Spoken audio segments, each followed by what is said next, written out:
جب رب کریم نے سب انسانوں کو پیدا کیا تو پھر سزا اور جزا کا جو معاملہ ہے وہ کیوں ہے؟ مطلب یہ کہ کوئی گھر کافر میں تو اتنا تو اللہ نے کیوں کافر پیدا کیا؟ اگر کوئی مسلمان ہیں تو اللہ نے کیوں مسلمان پیدا کیا جب کہ سب انسان اس کے بندے ہیں؟ یہ سلسلہ کہاں سے شروع ہوا؟ کیا شیطان کے سجدہ نہ کرنے پر؟ کیونکہ شیطان تو فرشتوں کا سردار تھا. یہ بات واضح طور پر سمجھائیں کیونکہ جو لوگ بہت اشتعال کرتے ہیں تو اچھی طرح کھوپڑی شریف میں آ جائے. اشکال کرتے ہیں، اشقال لکھا ہوا ہے، اشقال. اردو کا تو بیڑا غرق ہو رہا ہے الحمدللہ. دیکھو بھائی ویڈیو نہیں بنائے، ٹھیک ہے نا. دیکھو اللہ تعالیٰ نے انسان کو پیدا کیا، کوئی کافر کے گھر میں پیدا ہوتا ہے، کوئی مسلمان کے گھر میں پیدا ہوتا ہے، لیکن اللہ نے عقل بھی دی ہے نا. بالغ ہونے کے بعد اس کو سوچنے کا اللہ موقع دیتے ہیں کہ صحیح کیا ہے اور غلط کیا ہے. یہ امتحان سب کے لیے ہے. تو جو اس امتحان میں کامیاب ہو وہ جنت میں جائے گا، جو اس امتحان میں ناکام ہو وہ جہنم میں جائے گا. تو کافر اس لیے جہنم میں نہیں جائے گا کہ اس کے ماں باپ کافر تھے، بلکہ کافر اس لیے جہنم میں جائے گا کہ اس کو بالغ ہونے کے بعد اس کی عقل نے کہا کہ میرے ماں باپ غلط دین پر ہیں، پھر بھی اس نے اپنے ماں باپ کو فالو کیوں کیا؟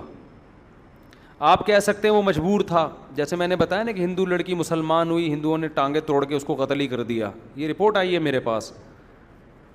پھر اسی خاندان کی دوسری لڑکی چھپ کے مسلمان ہوئی. اسلام کیسے پھیلتا ہے آپ؟ اور وہ لڑکی مسلمان ہوئی ہے، رو رہی تھی بیچاری. میں نے کہا یار دیکھو اللہ یہ بھی تو ہے نا، یہ اپنے آپ کو مجبور نہیں سمجھ رہی. تو میں نے اس سے پوچھا بہن آپ کو کیسے خیال آیا؟ اس نے کہا کہ بھائی اس کے جو ریلیٹو تھے انہوں نے بتایا کہ شروع سے کہہ رہی دماغ میں یہ بات ہماری اٹکتی تھی کہ یہ پتھر جن کو ہم اپنے ہاتھوں سے بناتے ہیں یہ کیسے ہماری بگڑی بنا سکتے ہیں. تو اللہ نے اس کو ایمان، عورت ہو کے ایمان کی توفیق دی، لیکن اس نے بھی ایمان چھپایا ہوا ہے. میں نے بھی اس کو کہا کہ بتاؤ نہیں ورنہ ظاہر ہے قتل کر دیں گے. تو مار دیتے ہیں، ٹانگیں توڑ دیتے ہیں، پتہ نہیں بہت کچھ کرتے ہیں. سب نہیں کرتے، بہت سے ہندو لبرل بھی ہوتے ہیں لیکن بہت سے کر بھی رہے ہوتے ہیں. تو اللہ نے کافر کو یہ بھی آزادی دی ہے کہ بھائی تو مسلمان ہوتا ہے، اگر تجھے خطرہ ہے کہ ماریں گے پیٹیں گے تو اپنے ایمان کو شو کرنے کی ضرورت نہیں ہے. کلمہ پڑھ لو چھپ کے، اللہ جانے آپ جانو، اس پہ بھی اللہ بخش دے گا. کتنی آسانی دے دی نا کہ موت کا خطرہ ہو یا بہت زیادہ مار پیٹ کا خطرہ ہو تو اللہ کے سامنے اناؤنس کر دے اور اپنے ایمان کو لوگوں سے چھپا لے. مکہ میں بہت سے صحابہ مسلمان ہوئے تھے لیکن انہوں نے اپنے ایمان کو چھپایا ہوا تھا، ظاہر نہیں کیا تھا کیونکہ قتل ہونے کا خطرہ تھا. تو یہ بھی اللہ نے آسانی دی ہے. اس کے بعد بھی اگر کوئی مسلمان نہیں ہوتا تو پھر اللہ کی حجت اس پہ تمام ہو چکی ہے. یہ جو لوگ کہتے ہیں نا ہم تو کافر گھر میں پیدا ہوئے ہمارا کیا قصور ہے، تو میں ان سے کہتا ہوں اگر آپ چرسیوں کے یہاں پیدا ہوتے تو کیا چرس آپ کے لیے اجازت ہو جاتی؟ آپ چوروں کے ہاں پیدا ہوتے تو کیا گورنمنٹ آپ کو معاف کر دیتی کہ آپ نے چوری کی ہے آپ کو سزا ملے گی؟ آپ کے چونکہ میرے ابا بھی چور تھے، نانا بھی چور تھے، دادا بھی چور تھے، تو میرا تو خاندان چوری کر رہا ہے تو میرا کیا قصور ہے؟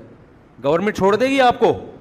آپ کے ابا نے بھی مرڈر کیا، قتل کیا، اماں نے بھی کیا، دادا نے بھی کیا، نانا نے بھی کیا، آپ نے بھی 10-20 بندے مار دیے، اب پھانسی کے پھندے پہ لے کے جا رہے ہیں تو آپ کو میرے تو ابا بھی یہی کام کرتے رہے ہیں، میرا کیا قصور ہے؟ ہمارا تو بزنس ہی یہی تھا، بندہ مارو پیسے لو، ہماری تو دال روٹی اسی سے وابستہ تھی. تو کیا حکومت چھوڑ دے گی؟ حکومت کہے گی کیا تمہیں پتہ نہیں تھا کہ یہ غلط ہے؟